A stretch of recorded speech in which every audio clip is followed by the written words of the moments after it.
person happens to get caught in the current, but it still is very, very fast here. So they're doing everything they can to make sure they can try to pull him out. One reason it looks like, from our point of view anyway, that there is a drop there. I don't know if it's very big, but there is a drop there. Those, against that far picture, that's going very fast, and it's not just current fast. It looks like it's going downhill and picking up speed. Yeah.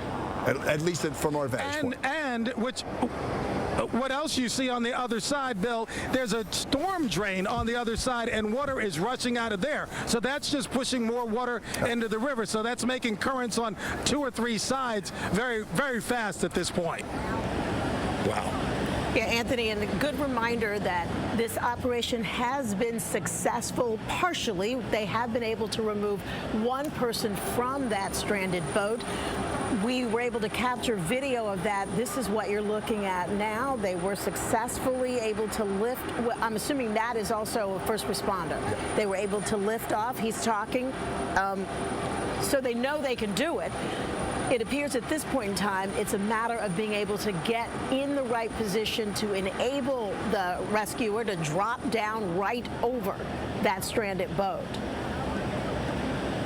Yeah, this is a very delicate operation, I can tell you. Just watching it right from the very beginning, how they tried to position themselves over the water. And the chopper got here. They took a few moments. They were, I guess, getting everything prepared at that point in time, trying to figure out how to do that first drop. That first drop happened rather rapidly, but you saw the second drop where the rescuer was dangling. And there's a slight breeze out here, so I'm sure that plays a factor, especially when you're out there on that water. We talked about the rotors, all the power coming down, and so all of that is playing a very big factor. You just saw the rescuer, seems like he's now standing on the edge of the boat. Yeah, it looks closer. And once again, that doesn't look like he's very far from that shore.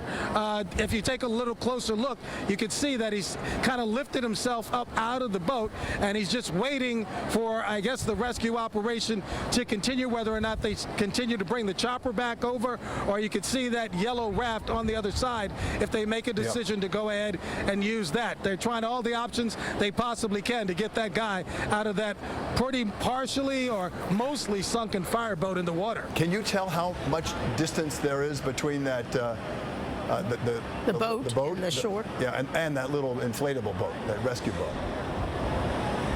It appears to me from this side, now I'm on the Garfield side, that's on the Clifton side. So from my vantage point, and I got my cameraman Rob Cantwell here, would you say that's 15 to 20 feet from that yellow raft to where he's standing? He's saying about 15 to 20 feet. As we were talking, we can now see the state chopper is now coming back over the water. I guess they're going to make another effort. You might be able to hear the rotors in the background starting to come back over the Passaic River. So apparently they're going to try to do this one more time. I guess they're trying to figure out what is the best way to go ahead and do it. And we'll take you up there and show you there's already, the rescuer is already starting to dangle. You can see he's making a slow approach downwards. They're trying to get right to the right spot. We saw them try this a little bit earlier. It was a difficult task, but let's see what they're able to do right now. You can see him coming down very, very slowly. He's kind of giving hand signals to, I guess, the pilot up top to let him know, move me in a little bit closer. You can see his hand, his right hand keeps pushing, saying, move me in a little bit closer. He's now more stable. Now he's still moving. He kind of turned around, and he's trying to get to that area right behind the tree. Still coming down very, very slowly. And we're going to probably lose him right behind this tree for just a moment here. We can see him. See him again on this other side. You do not want to. You want to have him swinging. That's the key. Closer. They're going to try to avoid getting him swinging. That's the whole thing. Yeah. Yes, and you see they've done a good job. Once again, there goes the foam, so that tells you how much closer they are to the water. But this was a different mode of attack here. This was a different mode of attachment and getting him there. And he's already got, he's going to try to hold on. He's in the water. There he goes. He's in the water. He's in the water. He's over there. He's got him now. All right, we'll watch. You can hear some people. I'm on the other side here, on the Garfield side. A lot of people have been gathered over here. They just applauded. So you can see they're wrapping the attachment around him. In a few seconds, I'm sure we'll secure that on him. The safety harness is now being attached to him, and once that happens, then it appears that they'll be able to safely lift this second person out of the water. We'll watch, but once again, when that helicopter helicopter is close to the water, you still see all that action, but finally they got him. And look, there he goes. Up they go. It looks like there he goes. There they go. And those guys with the rope were hanging on for dear Finally, life. they got him. Hey, you saw that flag going. They were doing this in 30, 40-mile-an-hour winds created by that helicopter. That's what it was, you think? Yeah. Oh, yeah. Yes. And this time they went up without swinging as much, and I think that made the big difference. Wow, that is just an incredible thing we just saw, folks, that this guy came down for the second time. They dropped him down slower, and he was not swinging so much despite all that turbulence from the chopper. And they're going to bring him down, And now think. they're going to take him over to the other side. To the other side, right. They did it. They did that with the first guy, so they're going over to the Clifton side. That's where they're dropping down. But as you can see, that's going to take a moment too. It's also very risky, Anthony. On that side. So this is very risky what they're doing. Absolutely. Absolutely, Bill. All right, we're watching it. You can see it coming closer down to the ground. And there's rescuers on the ground once he gets close enough, they'll be able to pull him down. He might be behind that tree. We're going to watch it. We watch it on camera. We can see that they finally got him. Yep, we got it right there. He's down on the ground.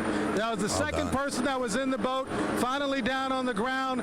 Successful operation. We watched it all right here all afternoon. Very fascinating stuff taking place here. The information is going to, of course, come from the other side, the Clifton side, because they're the ones that are doing all the work. Now that state police rescuer, he's going back up to the chopper. His day is done. What a successful operation, but quite a bit risky. He seems like he's waving at people over here to say everything went as well as they anticipated. That was something Anthony, else, that right? was an amazing thing what we Great saw job. from you describing it as it was happening for this last hour or so. And we really appreciate, you staying on the scene and along with your photographer. Great work from everybody. We saw 2 people get rescued, not arrested. They were not arrested. They were going into some arrest, I'm afraid. It was very scary, and we saw it unfold all afternoon. And Anthony, good job to you and your photographer staying with us. Wow. It's a way to start a Wednesday at 5 o'clock. And let me just tell you, you're watching Eyewitness News.